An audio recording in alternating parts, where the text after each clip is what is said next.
Suri. Nah, tadi disebutkan oleh paman Anda, Pak Rustam, bahwa Anda mengatakan, Pak, mati itu sakit. Apa yang Anda rasakan waktu itu? Rasa dada sesak, terus sakitnya tuh seperti ditusuk pedang, terus seperti kulit binatang Dikuliti gitu? dikuliti hidup-hidup. Sakit sekali waktu itu Sakit rasanya? sekali. Terus di dada saya terasa sesak. Setelah itu paman saya mengajar saya mengucap kalimat thayyibah, terus mengucap dua kalimat syahadat, asyhadu an la ilaha illallah wa asyhadu anna muhammadar rasulullah. Apa betul waktu ruh Anda itu dicabut dari kaki itu, Ya. Anda bisa melihat jasad Anda? Sempat saya melihat jasad saya pada waktu itu, tapi sebentar. Setelah itu saya dibawa pergi oleh dua orang malaikat ini. Oh. Dan pada waktu itu saya ingin ketemu sama ayah saya. Kebetulan ayah saya sudah meninggal. Dan suatu ayah saya meninggal, dia berusia 55 tahun.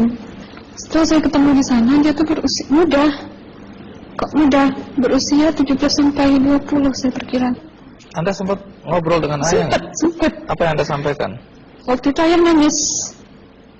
Ayah saya bilang, kenapa kamu kesini nak? Pulanglah. Di rumah tidak ada orang. Kasihan lihat ibumu dan adik-adikmu. Tidak ayah, janjiku sama Allah sudah sampai. Dan pada waktu itu ayah saya menangis. Lalu apa yang dia ucapkan? Diam aja dia. Terus hilang. Kembali ke malaikat tadi, bentuk yang Anda lihat seperti apa malaikat ini? Dia ini laki-laki, tapi mukanya sama semua. Berapa malaikat? Dua. Iya. Fisiknya seperti apa? Seperti berserban, berpakaian ihram, mukanya sama. Wajahnya seperti apa? Wajahnya sulit saya gambarkan. Yang jelas dia ini sama, dua-dua itu sama rupanya. Apakah ada ucapan dari dua sosok yang Anda anggap malaikat itu? Ada. Apa kata mereka? Waktu itu saya mengalami perjalanan spiritual. Saya disoal oleh malaikat itu dengan sebutan ma ayyutuka, siapa Tuhanmu, katanya. Waktu itu ruh saya menjawab, Tuhanku adalah Allah. Siapa pemimpinmu? Pemimpinku adalah Nabi Muhammad sallallahu alaihi wasallam. Mana kiblatmu? Kiblatku adalah Ka'bah. Siapa kedua orang tuamu? Siapa saudara maramu? Terus saya diperjalankan.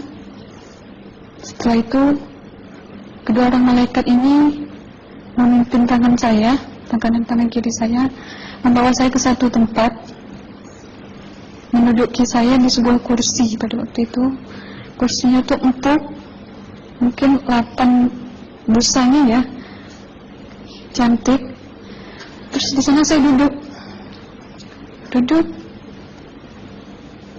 Di sebelah kanan saya ada tiba-tiba berwujud seorang perempuan yang mengaku amal. Kamu siapa? Kata saya. Aku adalah amalmu semasa kamu hidup di atas dunia. Dan selama kamu di sini, saya akan menemanimu sampai yaumul akhir, itu katanya.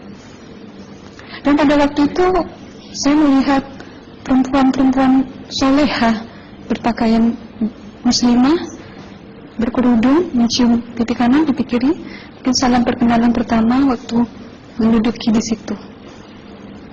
Setelah itu saya dihijrahkan lagi, dibawa oleh dua orang malaikat ini lagi, melihat dosa-dosa besar ya.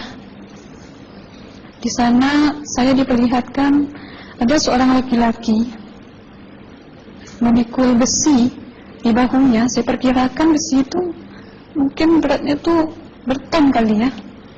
Berat sekali ya. Berat sekali. Terus dia berjalan nggak sampai ke tujuannya. berlumuran darah nanah, baunya na'udzubillah misalnya. bajunya tuh sobek-sobek. Waktu itu roh saya disaksikan oleh Amal. Saya tanya kepada Amal, roh tanya sama Amal, wahai Amalku, dosa apakah yang manusia ini lakukan sewaktu ia hidup di atas dunia? Amal menjawab pada waktu itu, sewaktu manusia ini di atas dunia, dia ini adalah menyantet orang, meneluh orang, sehingga dia berjalan nggak sampai yaumul akhir, katanya. Yang kedua, saya melihat ada seorang laki-laki saling bunuh-membunuh. Sebentar kayak gitu lagi. Waktu itu, suatu manusia ini hidup di atas dunia, dia adalah seorang pembunuh, hingga dia tidak mau bertanggung jawab terhadap orang yang dibunuhnya. Terus yang ketiga, saya melihat ada seorang laki-laki dihujam kemaluannya pakai besi panas, timah panas itu ya, hingga menembus. Waktu itu roh bilang sama Amal, wahai Amalku, dosa apakah yang manusia ini hidup di atas dunia? Amal waktu itu menjawab, suatu manusia ini hidup di atas dunia, manusia ini adalah seorang perzina. Setelah itu saya melihat ada seorang laki-laki disebati oleh rotan. Rotan itu menyebati kulitnya tuh hingga lepas daging sama kulitnya. Itu yang mau menjawab, suatu manusia yang hidup di atas dunia, dia ini tidak pernah sholat Islam, hingga waktu matinya pun dia tidak mengucap 2 kalimat syahadat. Dan pada waktu itu roh sama Amal sempat menghafiz Quran pada waktu itu dengan harapan supaya orang manusia yang Allah siksakan ini bisa terampuni dosanya. Jadi masih sempat waktu itu ya? Iya, roh sama Amal yang menghafiz Quran, bertahzim, bersalawat, baca ayat 1000 dinar, membaca Yasin. Tapi sayang, bahkan tambah banyak Allah tidak mengampuni dosa-dosa mereka, sayangnya. Setelah itu, akhirnya yang terakhir kali berzikir. Zikir saya pada waktu itu, subhanallah, walhamdulillah, wa la ilaha illallah, wallahu akbar, la haula wa la quwwata illa billahil aliyyil azim. Sekuat-kuatnya nada saya berteriak. Tiba-tiba saya merasakan detik jantung ya. Waktu itu mungkin paman saya yang menyaksikan. Itu saya koma. Disitulah sebenarnya Anda kembali ke jasad ya? Iya, benar. Jadi banyak sekali Anda menyaksikan kejadian-kejadian di alam sana ya. Nah, menarik karena waktu kami menghubungin Mbak Aslina, pada dasarnya Mbak Aslina keberatan menceritakan kembali kisahnya. Tapi kalau toh akhirnya Anda mau sampai di sini dan Anda sudah bercerita, apa harapan Anda pada orang-orang yang mendengarkan kisah ini?